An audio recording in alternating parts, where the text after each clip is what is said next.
Pura-pura lumpuh. Episode 55. Kala sebelum perang. Karya Via Raya. Maaf, lirik Anggi dengan mata yang sedikit berkaca-kaca. Maaf maaf karena aku udah bikin Aaza sakit. Lirih Anggi memukul-mukul dadanya yang terasa sesak. Ya Allah Anggi, kenapa nangis? Maafin aku yang gak sengaja bentak kamu, ucap Zafran. Ia turun dengan memegang tiang infus. Ia berjalan dan berlutut di kaki Anggi yang sedang duduk di tepi ranjang pasien dengan posisi kaki yang menggelantung ke bawah. Maaf. Anggi masih bergumam mengucapkan kata maaf.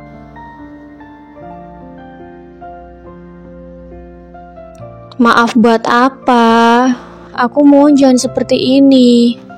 Bukankah aku baik-baik saja? Kecelakaan kemarin hanya kecelakaan biasa. Lihat saja, aku hanya mengalami lecet-lecet di bagian wajah, tangan dan kakiku. Selebihnya aku baik-baik aja, kata Zafran mengatakan kenyataannya. Bukan hanya ingin menenangkan Anggi semata. Anggi masih saja menunduk tidak menghiraukan ucapan Zafran. Hanya suara isak tangis saja yang terdengar di telinga laki-laki itu.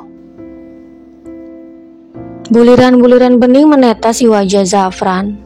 Hatinya terasa terenyuh merasakan tetes demi tetes air mata yang jatuh di pipinya. Ayolah Anggi, aku mohon. Jangan salahkan diri kamu sendiri seperti ini. Aku baik-baik aja dan tidak terjadi apa-apa sama aku, ujar Zafran menyentuh tangan Anggi dan menggenggamnya erat. Cukup, jangan bahas itu lagi, aku gak mau denger, bentak Anggi sudah tidak tahan lagi. Setiap mengingat kejadian kecelakaan kemarin membuat kepala Anggi berputar-putar. Dadanya terasa sesak hingga sulit sekali untuk bernafas. Gimana bisa aku berhenti bahas masalah ini kalau kamu aja masih menyalahkan diri kamu sendiri, kata Zafran. Cukup.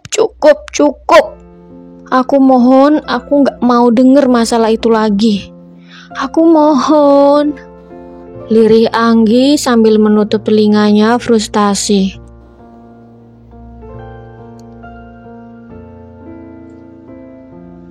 Jika Zafran masih membahas masalah itu, mungkin Anggi bisa pingsan lagi dan enggan untuk membuka mata sama seperti sebelumnya.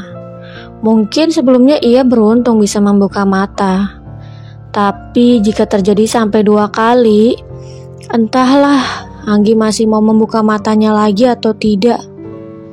Melihat Anggi yang histeris tidak terkontrol membuat Zafran panik.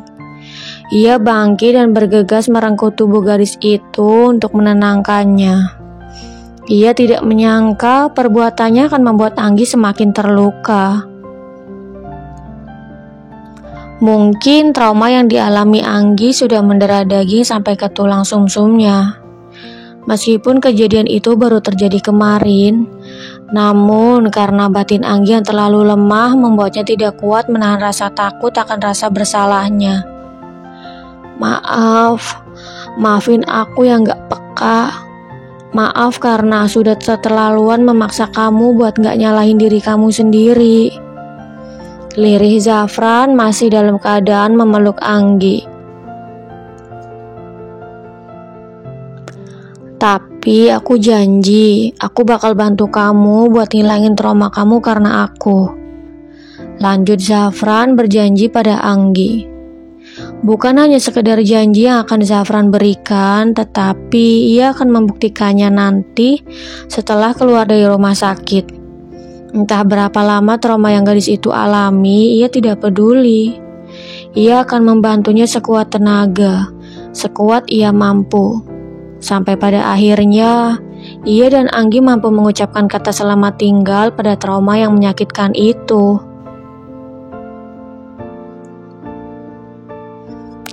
Satu rombongan masuk ke dalam ruang perawatan Anggi dan Zafran. Kedatangan mereka yang tiba-tiba membuat pemilik ruangan salah tingkah. Anggi bergegas mendorong tubuh Zafran. Hampir saja laki-laki itu terjatuh jika pijakannya tidak seimbang. "Bapak, Ibu," panggil Anggi terkejut melihat kedatangan kedua orang tuanya. "Anggi, sayang, kamu kenapa? Kenapa bisa sampai dirawat di rumah sakit seperti ini?" Ibu Anggi berjalan tergopoh-gopoh dan langsung merangkul putrinya dengan hangat. Ia merapikan anak rambut yang menjuntai di dahi putrinya. Sementara sang ayah, ia hanya diam tanpa ekspresi. "Pak, Bu, kalau begitu saya izin permisi." Kasihan Prita sendirian di ruangannya. Pamit Firas. "Iya Om Firas, terima kasih sebelumnya sudah mau mengantar kami ke ruangan Anggi," balas Bapak Anggi. "Iya Pak, sama-sama. Saya permisi dulu." Firas pergi keluar meninggalkan ruang perawatan itu. "Bapak apaan sih? Kok manggil Om Firas pakai sebutan Om juga?"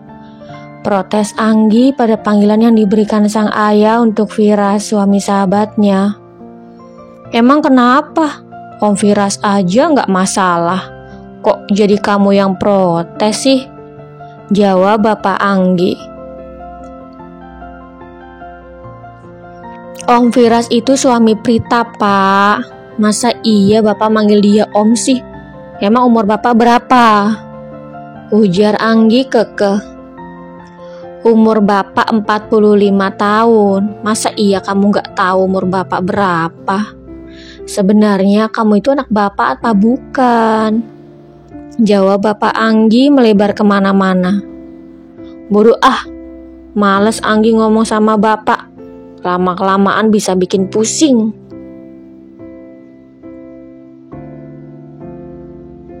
Anggi mengakhiri pembahasan mengenai panggilan yang diberikan ayahnya pada Firas. Jika ia tidak menghentikannya sekarang, mungkin akan terus berlanjut dan melebar hingga tak berujung. "Ngomong-ngomong, laki-laki ini siapa sayang? Pacar kamu?" tanya Ibu Anggi berbisik. "Bukan Bu, Aaza itu sekretarisnya Om Firas," balas Anggi ikut berbisik.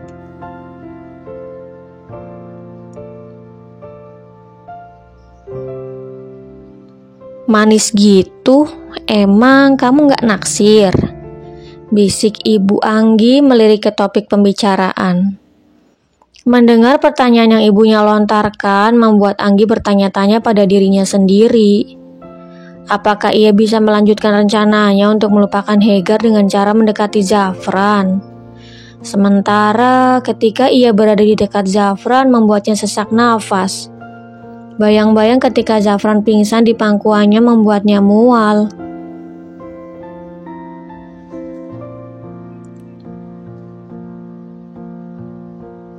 Anggi menoleh melirik ke arah Zafran dan tiba-tiba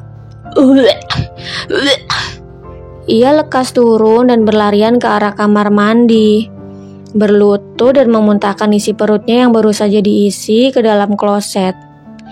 Ia memijit pelipisnya yang terasa pusing. Keringat mulai bercucuran dengan nafas yang terputus-putus.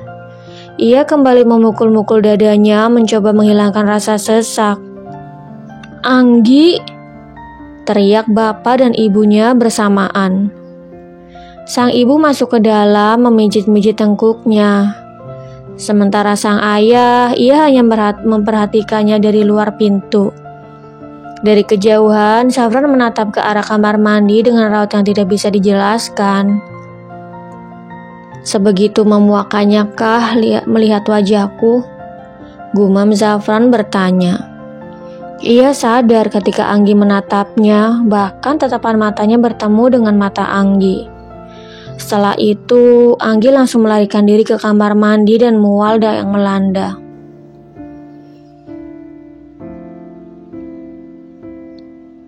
"Aku harus bagaimana?" Jika Anggi saja seperti ini ketika melihatku.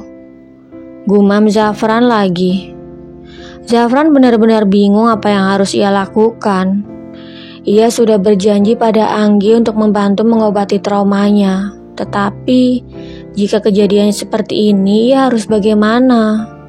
Jika lanjut, maka ia harus terus-menerus menyaksikan Anggi seperti ini. Jika mundur, maka ia akan kalah sebelum perang. Anggi berjalan keluar dengan dibantu ibunya. Ia menyeka bibirnya yang basah dengan ujung baju pasiennya. Kemudian ia membaringkan tubuhnya hingga terlelap. Tanpa mimpi, tanpa hal apapun yang akan membuatnya sesak nafas lagi.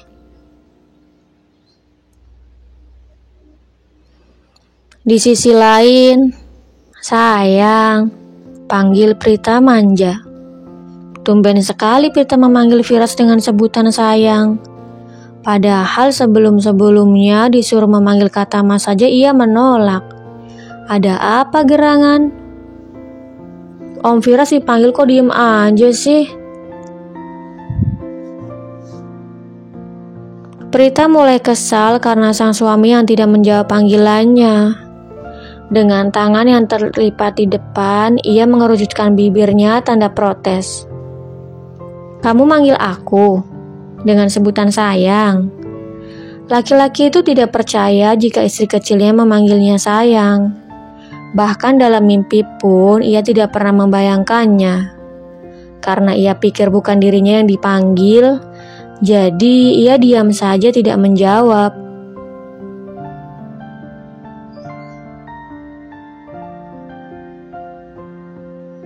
Ya iyalah, siapa lagi? Emang lebih cocok dipanggil om sih? Sungut Prita sengaja membuat suaminya menyesal. Ya jangan gitu dong sayang, beneran deh. Aku pikir kamu gak manggil aku. Rengek Firas mendekat. Yang semula duduk di sofa, kini ia berada di tepi ranjang menyentuh tangan istrinya memohon. Om Firas, Om Firas, Om Firas. Ledek Prita. Panggil sayang aja kayak tadi, pinta Firas dengan nada memohon. Om Firas, Om Firas. Ledek Prita lagi sambil menjulurkan lidahnya. Ayolah sayang, aku mohon. Masa iya kamu manggil aku om terus? Seenggaknya ganti mas kek biar ada peningkatan. Masa hubungan kita, perasaan kita aja ada peningkatan tapi manggilnya masih om aja. Gak asik banget ah. Kini giliran calon ayah itu yang merajuk. Lebih cocok tahu, kekeh Prita. Cocok apanya? Apa kata anak kita nanti kalau udah lahir? Ujar Firas memikirkan penilaian anaknya yang masih dalam kandungan. Belum juga lahir om, udah dijadiin tameng aja, protes Prita. Makanya yang sopan dikit biar yang di perut dengarnya juga yang baik-baik, kata Firas mengingatkan. Sepertinya Prita lupa bagaimana nasihat ayahnya. Tapi itu bukan sepenuhnya salahnya karena dari awal seperti itulah ia memanggil nama suaminya. Ya udah, cepat panggil aku sayang, ujar Firas dengan nada memerintah. Idih, maksa. Prita. Iya sayang, sahut Prita mengeja dengan mata yang memelototi suaminya. Nah gitu dong sayang, kan aku jadi makin cinta dan makin sayang sama kamu, ujar Firas mengacak rambut Prita dan memeluknya. Tapi ngomong-ngomong, tadi kamu manggil aku kenapa? Firas baru ingat dan bertanya alasan Prita memanggilnya. Kita pulang yuk, aku udah gak betah di sini. Lagian aku juga udah sehat kok. Nih lihat aja kalau gak percaya, ujar Prita mengangkat kedua tangannya menunjukkan otot lengannya. Tapi bener kamu udah sehat? Tanya Firas. Iya sayang, bener kok, aku nggak bohong. Ya udah, ntar aku coba tanya ke dokter dulu ya. Ia tidak ingin mengambil resiko yang akan membuatnya menyesal. Oke deh, kita jalan-jalan ke taman rumah sakit yuk Om. Kita cari udara segar sekalian berjemur. Sumpek aku kalau di dalam ruangan terus. Ajak Prita. Calon ibu satu ini benar-benar bosan dari kemarin selalu berada di dalam ruangan. Ia ingin menyegarkan matanya dengan melihat orang-orang melakukan aktivitas mereka masing-masing. Ayo, tapi aku ambil kursi roda dulu ya. Gak perlu, orang aku udah sehat juga. Ngapain pakai kursi roda segala? Kan bisa sekalian olahraga kaki biar sehat. Tolak Prita tegas. Bener, gak perlu pakai kursi roda. Iya Om, udah yuk, ntar malah keburu panas kan gak enak. Saat ini waktu menunjukkan pukul 9 pagi. Jika Prita terlambat sedikit saja, maka matahari akan semakin panas. Oleh karena itu, ia buru-buru mengajak suaminya berkeliling taman di rumah sakit.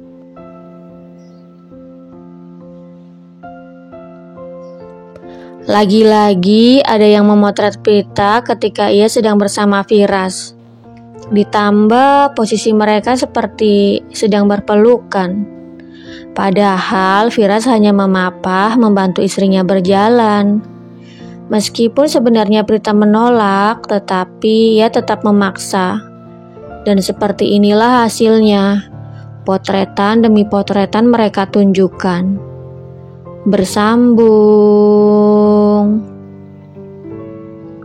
Jangan lupa untuk like, komen, share, subscribe, dan tekan tombol lonceng untuk mendapatkan notifikasi episode selanjutnya. Terima kasih.